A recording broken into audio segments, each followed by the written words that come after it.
Le ciel était gris de nuages. Il y passait des oies sauvages qui criaient la mort au passage, au-dessus des maisons, des quais. Leur chant triste entrait dans mon être et je croyais y reconnaître du Rainer Maria Rilke.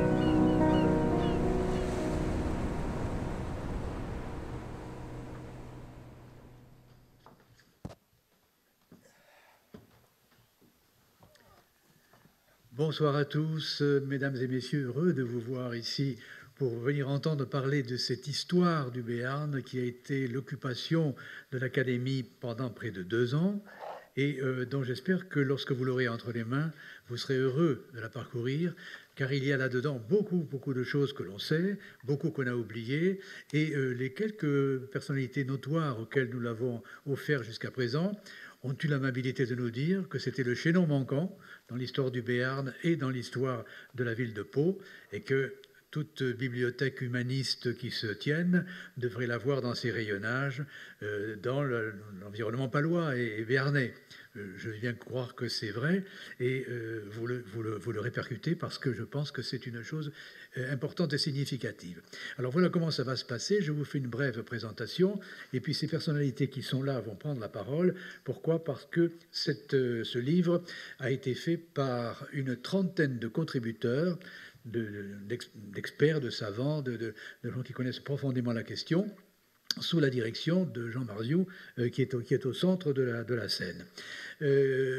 L'Académie comme telle, l'Académie de Béarn, elle a une longue histoire. Je ne remonterai pas à l'Académie protestante de Jeanne d'Albret, mais tout de même, le mot académie, la fonction académique a toujours été dans le cœur des Béarnais et des Palois, qui sont, comme on sait, des hommes de parole, de dialogue et d'échange. Donc, si ces idées mènent le monde sont ce qu'elles sont, c'est aussi pour cette raison-là. Et donc, l'académie à laquelle nous nous référons, nous, c'est une académie qui a existé au XVIIIe siècle, et au XVIIIe siècle, il y en avait partout en France, parce que c'était la grande époque des Lumières. Et pour vous donner un exemple, il y avait la célèbre Académie de Dijon, qui, comme l'Académie de Pau, posait des questions auxquelles des savants et des connaisseurs répondaient. Or, elle posa au XVIIIe siècle cette question de l'inégalité parmi les hommes. Et qui répondit à cette question qui était d'ailleurs au registre du questionnaire de l'Académie de Béarn à la même époque. Qui répondit ? Jean-Jacques Rousseau, avec le discours sur l'origine de l'égalité, d'où sortit ensuite le contrat social. Autant vous dire que les académies, ça comptait.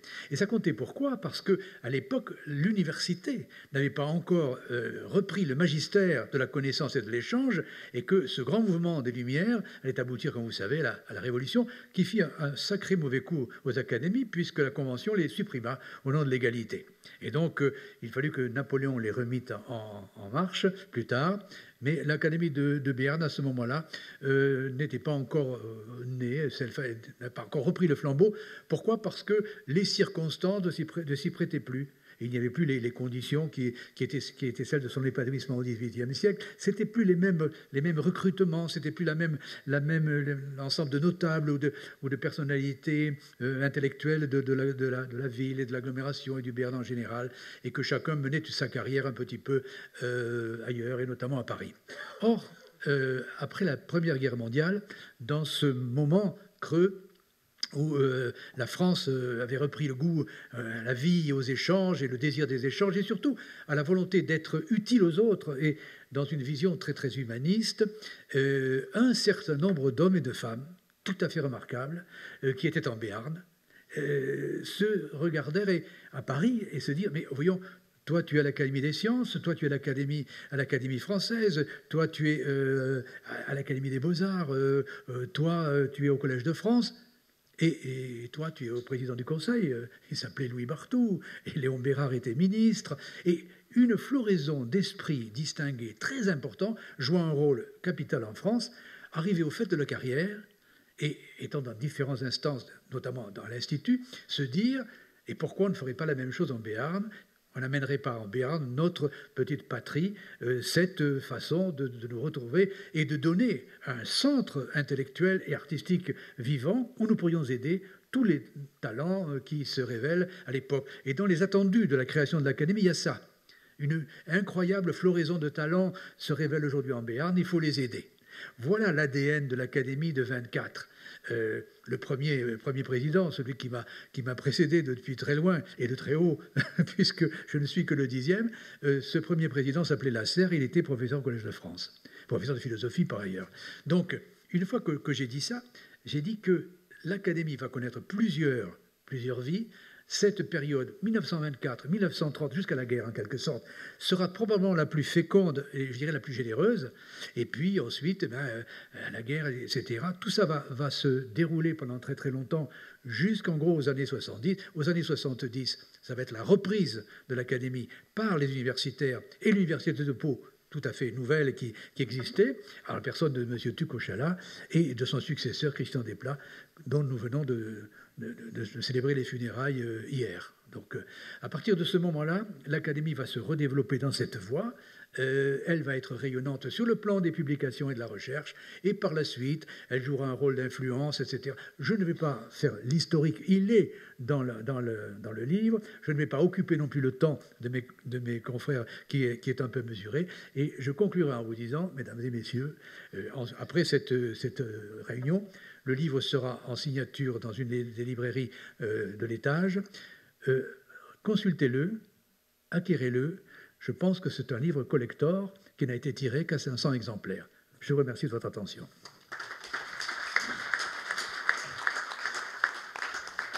Merci, Président. Bonjour à toutes et à tous. Avant de vous parler un peu de l'origine de ce livre, la manière dont nous l'avons imaginé et conçu, je veux d'abord vous présenter les académiciens auteurs dans ce livre qui sont autour de moi. Je parle naturellement de Philippe Dazébrin, qui est un historien bien connu à Toulouse et au-delà de Toulouse, dans le Grand Sud-Ouest. Je parle de Patrick Voisin, qui est un professeur, alors on va dire un professeur star. Il fut un professeur star du lycée Barthou, puisqu'il a enseigné les lettres et la littérature ancienne pendant une vingtaine d'années en classe préparatoire. Je parle de Jean-François Saget, qu'on connaît bien à Pau pour avoir été à la fois le libraire et l'éditeur Marin Pouey, et je parle de Jacques Le Gall, qui lui aussi a été un professeur à l'université de Pau et des Pays de l'Adour en littérature, mais pour aujourd'hui, il nous parlera de son autre passion que sont les Pyrénées. Je voudrais aussi inviter notre confrère Éric Becbédé à venir nous rejoindre sur scène. Je vais, moi, me lever et je vais m'installer au pupitre, si vous voulez bien. Merci, Éric, que j'ai aperçu tout à l'heure. Venez, venez. Je me lève et je vous laisse ma place et je m'installe sur le pupitre. Allez-y, Éric. Bonjour. Allez, vous prenez le micro, ça sera plus simple. Oui. Je disais, à l'origine de ce livre, qu'est-ce qu'on s'est dit quand il y a, grosso modo, une vingtaine de mois, on s'est dit, mais voilà, 2024, c'est le centenaire de l'Académie, que pouvons-nous faire? Alors on a imaginé plein d'événements, et vous en avez eu un bel échantillon tout au long de ces derniers jours, et puis naturellement, on s'est dit comment une Académie peut célébrer son centenaire sans produire un ouvrage. Et cet ouvrage, on a d'emblée jugé qu'il fallait en faire un livre patrimonial.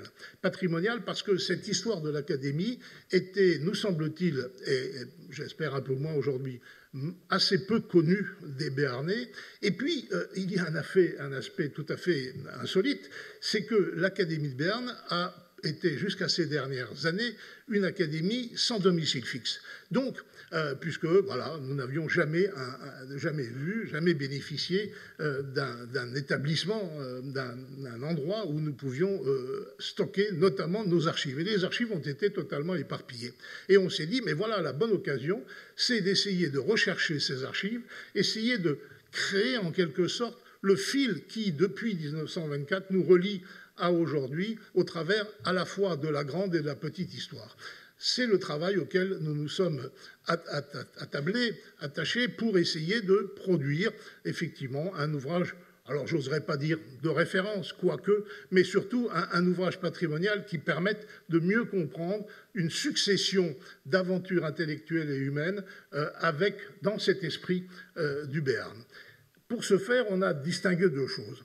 La première, c'est évidemment les hommes et les femmes, puisque dès 1924, et pour la première fois dans le monde académique français, l'Académie de Berne s'est constituée en ayant une place réservée, offerte à une académicienne, aujourd'hui totalement inconnue, Marie Thierry, une écrivaine, mais bon, c'était déjà quelque chose d'assez remarquable. Donc, les hommes et les femmes de cette académie, et parmi lesquels notre président vient de vous en présenter un certain nombre de noms tout à fait remarquables, mais on s'est dit aussi, bon, ils ont été, certes, des observateurs, pour une bonne partie aussi des acteurs, des grandes mutations qui ont bouleversé tout au long du siècle qui vient de s'écouler notre petite patrie. C'est ainsi que des gens comme Charles Moureux, des gens comme Charles de Bordeaux présentaient le Béarn. Et donc, à partir de ce moment-là, on a retenu une dizaine de grandes thématiques, de grandes mutations qui ont effectivement profondément bouleversé le Béarn. Ça va évidemment de l'histoire, de la langue, de la ruralité, de plein de domaines, bien sûr la présence des femmes, etc., etc. Et donc on s'est dit, examinons ce qui s'est passé en un siècle sur ces grandes questions, ces grandes questions pour lesquelles un bon nombre d'académiciennes et d'académiciens ont été les acteurs. Et puis derrière, eh bien évidemment, on a décliné décennie par décennie la vie de cette académie avec ses grandes heures et ses heures un peu plus, on va dire un peu plus sombres, en tous les cas un peu moins remarquables, pour arriver à cette conclusion que l'Académie est aujourd'hui une compagnie particulièrement vivante et qui a bien l'intention de continuer à rester un élément de la dimension intellectuelle du Béarn. Alors, l'intérêt de cette présentation, c'est aussi que vous entendiez une partie des contributeurs qui ont largement participé à cet ouvrage, puisque ce sont eux, les 30 qui ont bien voulu y prendre part, qui ont construit éditorialement cet ouvrage. Le premier qui a rendu sa copie, si je puis dire, c'est Philippe Dazébrin, historien à l'Université catholique de Toulouse, béarnais pur sucre, et qui s'est interrogé sur une question que moi-même se posait, c'était pourquoi finalement l'histoire est aussi présente dans le roman béarnais. Pourquoi ça a autant d'importance, cette histoire de ce petit pays, dans finalement la conversation quasi régulière et la réflexion permanente en Béarn. Philippe, pouvez-vous nous dire qu'est-ce qui a finalement été le point de départ de votre réflexion pour produire cette contribution, l'histoire, un élément absolument fondamental de l'existence béarnaise? Alors le point de départ, je dirais, ce sont des maîtres, puisque je me suis penché pour réfléchir à cette question sur les travaux de ceux qui furent mes professeurs à l'université, ici à Pau, à savoir Pierre Tucochala et Christian Desplat. Les deux, comme vous le savez, ont rédigé une œuvre considérable qui est l'histoire générale des pays souverains de Béarn, et qui m'ont largement inspiré, puisque j'y ai trouvé là la nature, en fait, de ce qui peut être considéré comme un marqueur identitaire. L'histoire comme marqueur identitaire de ce que Pierre Tucochala appelle une civilisation béarnaise. C'est quand même fort, hein, civilisation béarnaise. Et au regard de mes lectures, je peux dire que finalement, il y a trois facteurs forts qui permettent d'identifier, grâce à l'histoire, l'identité béarnaise. Le premier, c'est l'économie. Une économie rurale qui est très attachée à la petite propriété. Il n'y a pas de fermage, ni de métayage. Il y a surtout de la petite propriété, donc des paysans qui sont très attachés à leur terre et la défendent. Et qui, de surcroît, appartiennent à un maillage assez diffus, puisqu'il n'y a pas de capitale forte sur toute la durée. Vous savez, il y a 3 capitales politique, hein, et il y a 2 capitales ecclésiastiques, hein, Oloron et l'Escar, en plus de Morlas, Orthès et Pau, comme capitale politique. Donc tout ce maillage-là fait que cette culture, je dirais, très attachée à la terre et à sa terre, n'est-ce pas, donne une identité particulière, identité qui rebondit sur le politique et l'institutionnel avec les forts de Béarn. Les forts qui donnent à des collectivités, à des communautés, par un texte, hein, des libertés et donc une autonomie. Voilà un peuple donc qui est attaché par ses intérêts propres à une forme de liberté et que les lois du successoral, n'est-ce pas, confortent, et de surcroît qui institutionnellement ont l'habitude de gérer cette liberté en affirmant des libertés propres, mais aussi collectives, face à un souverain. Et puis le troisième facteur qui vient se superposer à ceci, et qui vient plus tardivement dans l'histoire du Béarn, c'est le caractère religieux, et en particulier l'émergence du protestantisme. Le protestantisme qui, on le sait, n'est-ce pas, donne la culture du fort intérieur, de la lecture personnelle des textes, et qui n'attend de personne d'autre que de la conscience propre, hein, la lecture des textes sacrés. Et le tout conforte à la fois l'esprit de liberté et une forme de fierté d'être du lieu dans lequel on est. Et avec cette puissance identificatrice que l'on voit au gré du temps, au Moyen-Âge, et puis après, lors de la Renaissance, de fortes personnalités dans lesquelles le peuple béarnais se reconnaît. Alors, Gaston Phébus, bien évidemment, Jeanne d'Albret, Henri IV, etc. Et plus proche de nous, on pourrait dire, et là je me tourne vers Jean-François, Louis Vartou, dans une certaine mesure. Donc, il y a là, me semble-t-il, quelques marqueurs qui sont assez pérennes et qui font une identité, si bien que je pense que Pierre Tucochala ne se trompait pas en parlant de civilisation béarnaise. Merci Philippe de nous avoir rappelé comment s'était écrite en quelque sorte cette identité béarnaise. En parlant d'écriture, il y a aussi naturellement l'écriture littéraire. Et vous n'êtes pas sans avoir jamais remarqué le nombre d'écrivains qui avaient pris racine en quelque sorte sur ce sol béarnais pour écrire des formidables romans souvent primés. C'est Patrick Voisin, professeur de littérature, qui va nous dire un mot. Est-ce que la terre béarnaise apparaît être comme une terre de littérateurs? Comment vous l'expliquez, Patrick? Merci, Jean. La copie que Jean Marziou m'a donnée à traiter, alors qu'auparavant, dans ma carrière, j'avais l'habitude de poser moi-même les sujets, était « En quoi le Béarn est-il une étonnante terre d'écrivains ?» Alors, j'ai rendu ma copie. Elle respecte le canon des 3 parties, certes pas dialectique, mais analytique. Il fallait d'abord voir en quoi il y avait une terre, l'existence d'une terre d'écrivain, au sens de terreau, c'est-à-dire un milieu dans lequel une littérature puisse germer, se développer, croître. Il fallait explorer également le mot écrivain pour en venir enfin à une sorte de recensement de tous ceux qui ont été des écrivains dans l'Académie de Béarn, puisque le livre se concentre sur les personnages qui ont vécu dans l'Académie de Béarn. Alors, dans un premier temps, avant je rappellerai aussi que j'ai écrit cet article avec l'accompagnement d'Hélène Charpentier qui est présente ici et à qui on doit les encarts portraits au fil des pages, des 10 pages de l'article. La première question qui se posait, c'est en quoi y a-t-il une terre d'écrivains? Alors, pour qu'il y ait un terreau, il faut qu'il y ait, bien entendu, on le sait très bien, un sol qui s'enrichit, un sol qui se développe.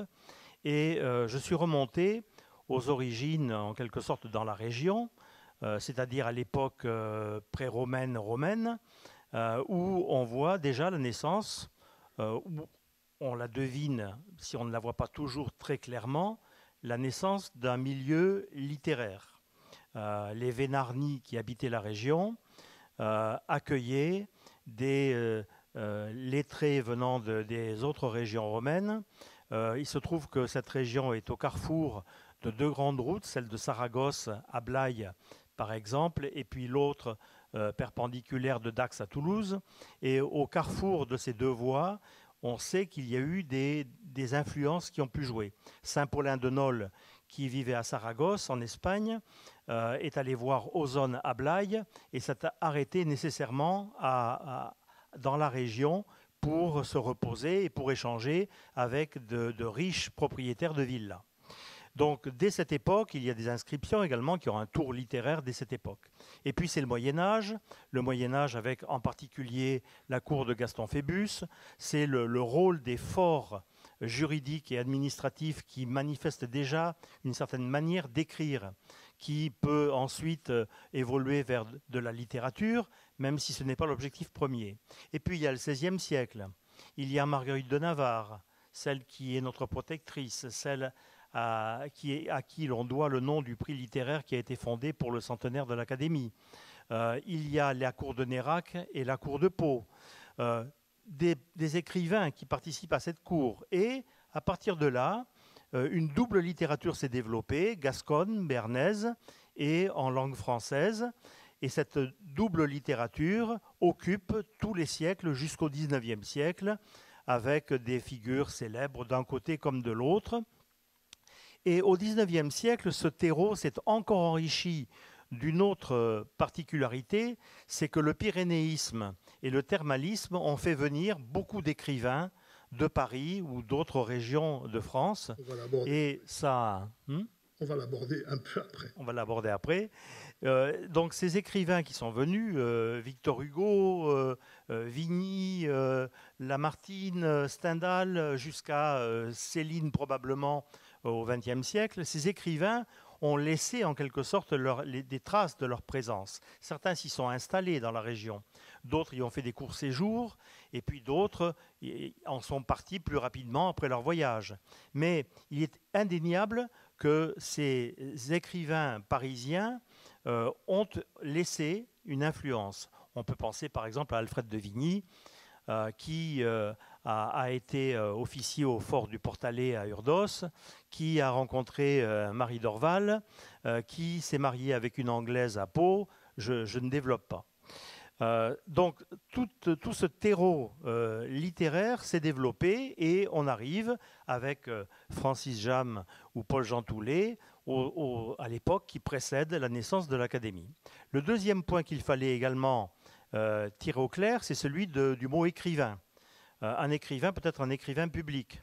Un écrivain n'est pas nécessairement un littérateur qui pratique la littérature de fiction. On parle de la littérature médicale ou de la littérature scientifique, qui ne sont pas des littératures littéraires. Donc il fallait cerner dans l'Académie de Béarn ceux qui étaient de vrais littérateurs, pratiquant le théâtre, le roman, la poésie, la fiction, et de ceux qui écrivaient, tout simplement, en politique, de manière en historien, en critique, et on peut dire que tous les académiciens ont été écrivains, au sens le plus large. Donc il fallait réduire le champ à ceux qui avaient eu une production proprement littéraire, des littérateurs. Et donc nous en venons... Alors, tu vas conclure, évidemment, parce que le temps tourne et que l'essentiel est beaucoup plus ce que tu dis, vous le redécouvrez, vous le lirez dans le livre de l'Académie avec beaucoup d'intérêt. Voilà. Et donc, pour les académiciens de Béarn, il y en a eu dans toutes les générations, et bien entendu, il y a les 4 mousquetaires de l'Académie de Béarn, les 4 prix Goncourt, qui ont illustré l'Académie de Béarn, c'est-à-dire Thierry Sandre, Pierre Peyret, Jean-Louis Curtis, Joseph Peyret, pardon, lapsus, et Paul Constant, qui est la présidente d'honneur du prix Marguerite de Navarre que nous avons fondé cette année. Voilà, donc il y a un riche terreau littéraire, il y a une littérature extrêmement puissante dans l'Académie de Béarn, et c'est cela que j'ai développé dans le chapitre. Merci Patrick pour ces explications et cet avant-goût à te lire dans le livre. Tu parlais à l'instant de la langue magnifiquement écrite par les littérateurs béarnais, mais il y a aussi cette langue magnifiquement parlée depuis des siècles le béarnais.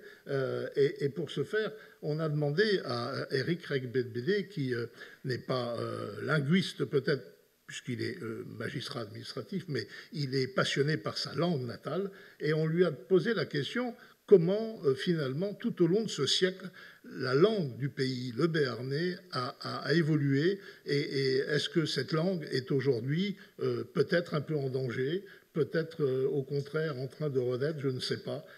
Éric nous a écrit une très belle contribution en rappelant cette langue et sa position aujourd'hui dans notre Béarn contemporain. Éric, je vous en prie, racontez-nous un peu ça. Oui.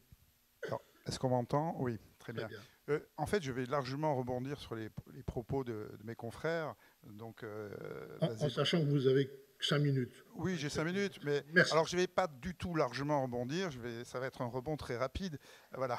Simplement pour dire que c'est une langue qui est encore parlée de nos jours en Béarn, ça reste une langue vivante, mais surtout ce n'est pas qu'une langue parlée, et c'est une spécificité dans le concert des différents dialectes de la langue d'oc que le Béarn se singularise, parce que c'est une langue écrite en fait, le béarnais. C'est une langue écrite au départ sous la plume des notaires.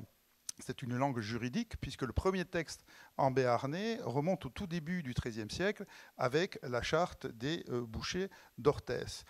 C'était d'ailleurs, contrairement à ce qui se passait du côté de Toulouse, et plutôt d'ailleurs du Limousin, avec les troubadours, ici, la langue, pendant des siècles, et c'est lié à l'histoire de ce pays et à cette identité béarnaise, c'était une langue juridique parce que c'était une langue d'État. C'était la langue des vicomtes souverains du Béarn. Donc, du moins c'est le cas au XIVe siècle avec Gaston Phébus évidemment, et ensuite avec ses successeurs au XVe siècle et au XVIe siècle.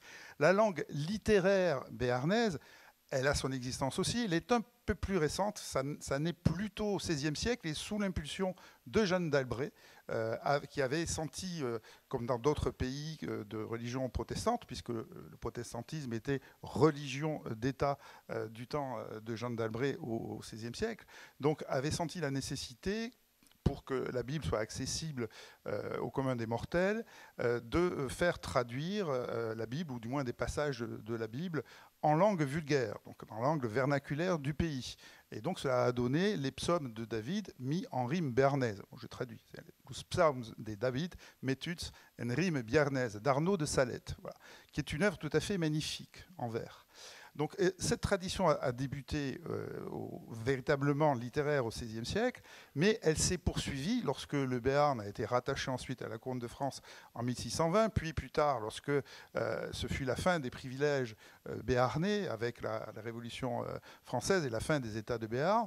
Cette tradition écrite s'est maintenue jusqu'à nos jours. Elle a été illustrée, pour aller vite, puisque notre temps est compté, par un des fondateurs de l'Académie de Béarn, Simin Palay, donc le patriarche des lettres béarnaises, qui est l'auteur, pour s'en tenir à son œuvre majeure, d'un dictionnaire du béarnais et du gascon moderne, qui a été constamment réédité, qui a encore été réédité il y a 2 ans par l'école Gaston Phébus.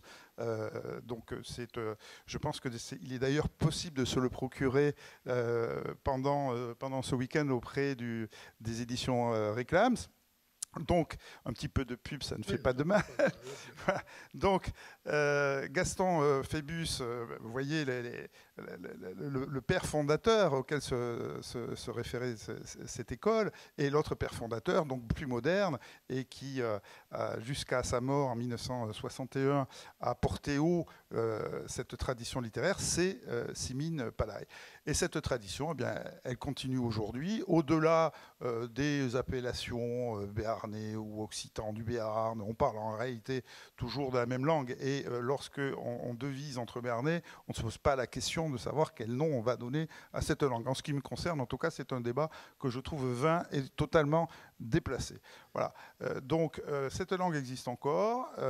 Évidemment, elle est menacée, comme le sont toutes les langues régionales. Et j'allais dire, et ça me préoccupe particulièrement peut-être comme pourrait l'être le français, quand on voit l'évolution du français depuis quelques dizaines d'années, en dépit de la révision constitutionnelle de 1992 et de l'introduction dans l'article 2 d'un article disant que le français est la langue de la République. On peut constater qu'il a été largement, ce principe a été largement battu en brèche, hélas. Donc la diversité linguistique, c'est la défense du béarnais, je crois, ici, et c'est la défense du français un peu partout dans le monde et en France aussi. Merci Eric pour cette, en quelque sorte, cet avant-goût là aussi de ta contribution. On va, pour finir, on finira en prenant évidemment encore un peu plus d'auteur tout à l'heure en évoquant les Pyrénées, mais avant de partir dans l'ascension des Pyrénées vue par Jacques Le Gall, je voudrais demander à Jean-François Saget quel a été finalement l'élément déclencheur de la création de cette académie. Il me semble que c'est une querelle entre quelques intellectuels de Pau et du Béarn dans les années 20 qui a conduit à ce mouvement académique. Est-ce que je me trompe, Jean-François? Non, c'est ça. Effectivement, il faut savoir que le paysage culturel béarnais et palois en particulier après la Première Guerre mondiale est assez simple à définir. Il y a 3 grandes associations qui existent. C'est dans l'ordre de leur fondation, la Société des sciences, lettres et arts de Pau et du Béarn, fondée en 1841 et après un sommeil un peu long, recréée en 1871, qui existe toujours et qui a un stand là-haut, qui a donc vocation à parler du Béarn sous toutes ses facettes, mais en particulier son histoire, son passé, ses personnages, enfin, etc. Et rôle qu'elle tient toujours. Puis, fondée en 1863, il y a une association beaucoup plus restreinte qui est la Société des Amis des Arts, qui existe toujours elle aussi, et qui faisait une exposition annuelle de tableaux. C'est à cette occasion qu'on a pu acquérir le grand tableau du musée de Pau, c'est le marché du coton de Degas. Voilà, ça. Et la 3e association, c'est fondée en 1917, l'association régionaliste des Pays de l'Adour, fondée par Louis Duclas, qui elle n'existe plus. Et certains membres de cette association ont eu l'idée de créer un musée béarnais, comme il en existait ailleurs en France. Et cette idée a été trouvée excellente par tout le monde, sauf que quand les projets de constitution ont été faits et présentés, l'association régionaliste a eu tendance à essayer d'accaparer le morceau, si on peut dire, et de tenir la SSLA de côté en lui donnant la portion congrue dans cette histoire, ce qui n'a pas plu aux initiateurs effectivement de l'idée, qui étaient le docteur Sabatier et Raymond Ritter. Et donc, il y a eu de longues discussions, des difficultés, et finalement, une brouille entre ces personnes qui se sont donc séparées de l'ensemble. Il faut savoir qu'elles appartenaient aux 2 associations. Et donc, ils se sont dit, puisque ça ne peut pas marcher comme ça, que Ritter a eu des problèmes avec la SSLA, pour un problème de plagiat supposé. Et donc, ils se sont dit, on va faire quelque chose à part, comme ça, entre nous, qui n'aura pas du tout la même fonction et qui ne sera pas composé de la même manière. Donc, c'est l'idée de création de ce qui va s'appeler l'Académie de Béarn, mais qui est donc une sorte de cénacle, puisqu'il y a un nombre très limité de membres, 20 membres à l'origine, et qui a pour vocation non plus de raconter l'histoire, etc., comme les autres, ou la littérature comme l'association régionaliste, mais de promouvoir, de soutenir et d'aider les artistes au sens large de béarnais ou vivant en Béarn. Alors ça va de la littérature à la peinture, la sculpture, enfin, etc. Donc c'est un but complètement différent. Et ils vont finir par arriver à fonder cette association, un peu contre les autres, un peu en dehors. Donc on va se retrouver, la Société des Amis des Arts étant à part, avec 3 sociétés qui ont des problèmes de relations personnelles entre leurs membres et leurs responsables. Et ça va durer pendant assez longtemps. Et c'était connu de tous, puisque dans la presse locale, on trouve des références à cela, entre autres dans la journée de Maurice Barrès, où le journaliste dit « c'est extraordinaire, ce Barrès, qui est venu à Pau, et qui, lors des cérémonies pour lui, a réussi à réconcilier l'association régionaliste, la SSLA et l'Académie de Béarn, Louis Duclas, le docteur Sabatier de l'abbé Dubarrat de la SSLA. Enfin bon, donc c'était de notoriété publique. Tout ça a duré pendant longtemps, jusqu'à ce que, sous la présidence de Tucochala à la SSLA, étant élu en même temps président de l'Académie de Béarn, il décide de réunir les deux et d'éviter que les problèmes antérieurs. Voilà, ça sera la conclusion très provisoire de ce livre, de cet historique que vous retrouverez naturellement en lisant notre livre du centenaire. En tous les cas, heureusement qu'il y a des querelles comme ça qui peuvent être tout à fait positives, puisque grâce à cette querelle, nous existons depuis 100 ans. Jacques Le Gall va nous dire en quelques mots, puisque nous avons juste encore 10 minutes, mais en quelques mots, comment finalement les académiciens béarnais, mais bien avant eux, beaucoup de monde, ont développé l'idée des Pyrénées d'aujourd'hui. En fait, vous titrez, Jacques, votre contribution, l'invention des Pyrénées. Pourquoi? Alors déjà, c'est un emprunt. Ce titre, je ne l'ai pas inventé. C'est un titre qui a été proposé par un historien bigordan qui s'appelle José Cubero. Mais je l'ai trouvé excellent, déjà parce que, excusez-moi, invention, il y a deux sens. Invenire, c'est retrouver et c'est inventer au sens le plus moderne du terme, c'est-à-dire recréer. Et précisément, l'histoire des Pyrénées, c'est ce double mouvement de conservation et de rénovation, d'invention.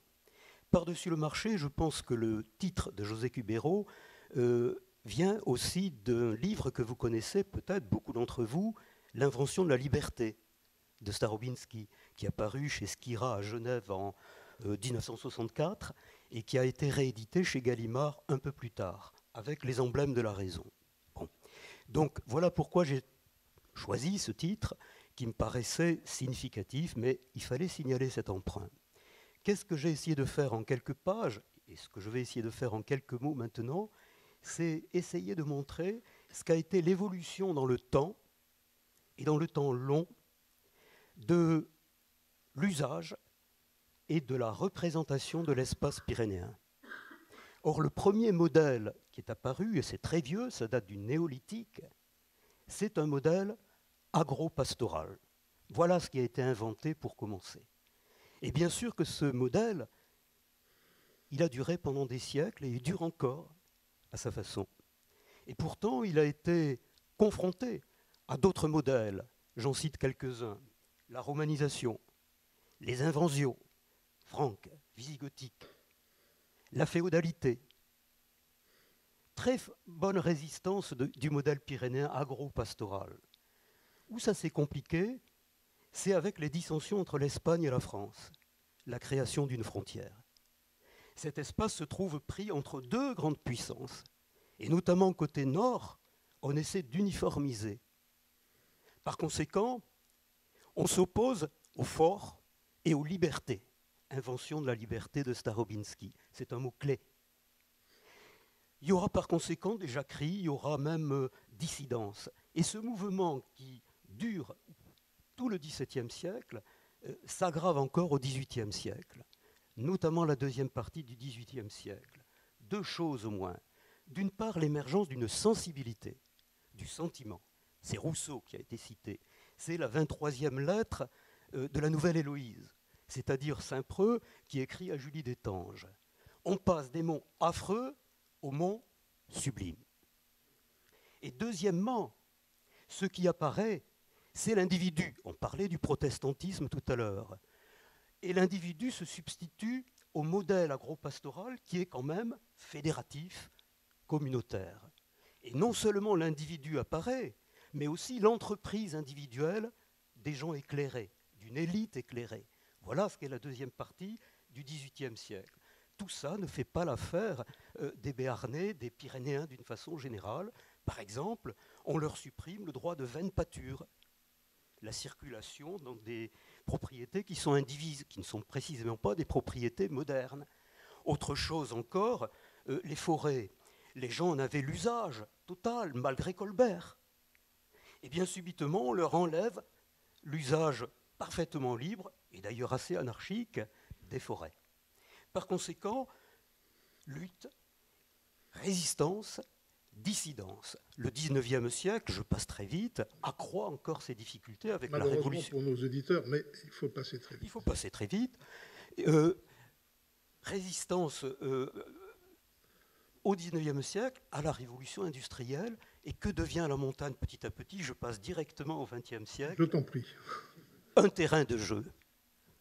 On est passé des monts affreux aux monts sublimes à une espèce de terrain de jeu. Est-ce qu'on n'oublierait pas, dans ces conditions-là, ce qu'est le modèle pyrénéen, qui fait la spécificité du modèle pyrénéen, et qui a donné ce qu'on appelle le pyrénéisme, qu'Henri Béraldi, le grand historien, a défini d'une façon que vous connaissez pour beaucoup d'entre vous: ascensionner, écrire, sentir. Voilà ce qui fait le pyrénéisme, et peut-être qu'en tant que tel, le pyrénéisme n'est pas seulement de l'alpinisme miniature.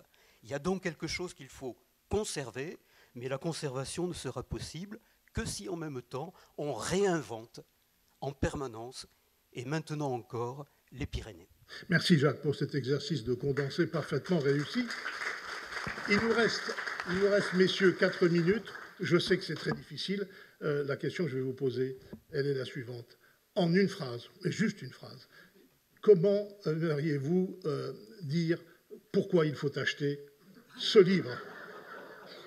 Philippe, je vous en prie.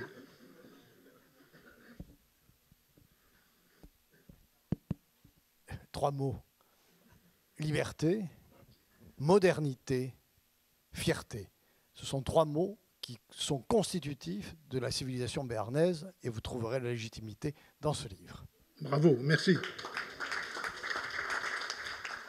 Alors moi je dirais qu'il faut l'acheter parce que c'est une somme scientifique pour une somme relativement modique. Bravo. Oui, il faut l'acheter car c'est le premier centenaire de cette académie et par définition, nous ne serons pas là pour acheter le livre du 2e centenaire. Jean-François. Pour moi, qui suis ancien libraire et éditeur, acheter un livre, ça me paraît une évidence. Celui-là en particulier, puisqu'en fait, il décrit un point d'histoire très particulier et jamais étudié du Béarn. Merci. Écoutez, comme mes collègues et confrères ont dit l'essentiel, je vais dire autre chose. Moi, je pense qu'il faut effectivement réinventer les Pyrénées en maintenant cet agropastoralisme, mais je pense qu'il y a aussi une flamme tout à fait particulière dans le pyrénéisme. Je pense qu'il ne faut pas se satisfaire de ce que j'appellerais facilement la falsification du divertissement. On ne peut pas accepter que les Pyrénées et le pyrénéisme soient réduits à ça. Merci Jacques. Merci d'avoir assisté à ce très petite leçon sur le Béarn et son histoire. Je voulais aussi remercier les 25 autres contributeurs qui ont toutes et tous apporté vraiment un regard tout à fait spécifique, tout à fait intéressant sur cette histoire de la petite patrie et surtout aussi celle des hommes et des femmes qui en sont finalement non pas les vedettes, quoique, mais en tous les cas les personnages les plus importants. Voilà, merci de votre attention. Il est 44 minutes après notre début, nous sommes dans les temps. Merci de votre présence et merci de l'attention que vous portez à notre livre du centenaire de l'Académie de Béarn. Merci.